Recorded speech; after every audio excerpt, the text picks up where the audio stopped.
Hoy, mga kaibigan! Ngayon, tatalakayin natin ang kamanghamanghang paglalakbay ng basketball mula sa isang simpleng ideya hanggang sa pagiging pandaigdigang phenomenon.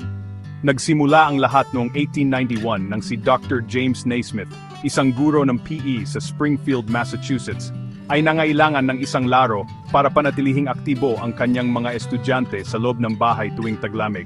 Kaya, nagsabit siya ng basket ng pitch at gumamit ng bola ng soccer. Ang layunin, ipasok ang bola sa basket. Simple lang, di ba? Mabilis nating balikan ang 1936.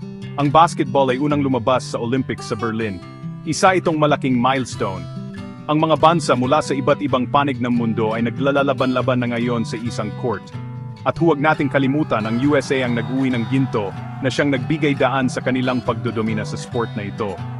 Noong 1950s at 60s, sumikat ang mga alamat tulad ni Bill Russell at Wilt Chamberlain.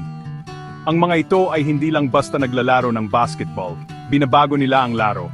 Ang kanilang mga laban sa court ay napakatindi, dinadagsa ang mga fans at mas pinasikat palalo ang sport.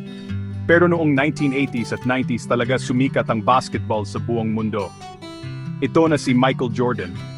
Ang taong ito ay isang himala sa court. Dahil sa kanyang husay at karisma, ginawa niyang dapat panoorin ang basketball sa TV. Sinamantala ito ng NBA, nag-broadcast ng mga laro sa buong mundo, at di nagtagal, ang mga bata sa lahat ng dako ay nangangarap na maging katulad ni Mike. Ngayon, ang basketball ay nilalaro at minamahal sa halos lahat ng sulok ng mundo. Mula sa mga kalsada ng Maynila hanggang sa mga court ng Barcelona, ang sport na ito ay higit pa sa wika at kultura.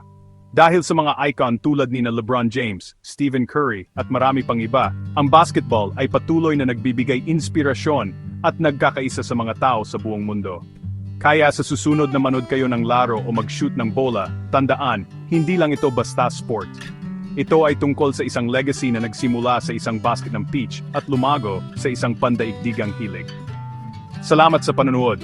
Kung nagustuhan ninyo ang video na ito, siguraduhin mag-like, mag-comment at mag-subscribe.